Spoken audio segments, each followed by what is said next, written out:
दिनांक 2 ऑगस्ट रोजी Otur police station हद्दीतील बनकर फाटा जुन्नर रस्त्यादरम्यान पांगरी माता या ठिकाणी सायंकाळी 5:45च्या सुमारास दोन मोटरसायकलच्या समोरासमोर झालेल्या भीषण धडकेत एकाचा मृत्यू झाला आहे.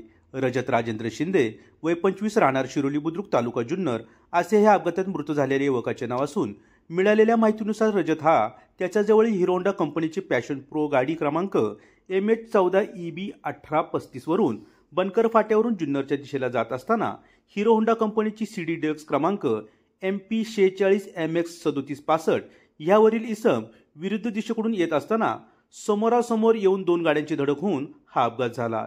ही धडक एवढी भीषण होती की यामध्ये रजत याला गंभीर दुखापत झाली. त्याला ओतूर येथील हॉस्पिटलमध्ये नेले असता डॉक्टरांनी त्याला मृत घोषित केले, तर मोटरसायकलवरील दुसऱ्या जखमी युवकास उपचारासाठी हॉस्पिटलमध्ये दाखल केले आहे. अधिकचा तपास ओतूर पोलीस स्टेशन करत आहेत. Day today news Otur.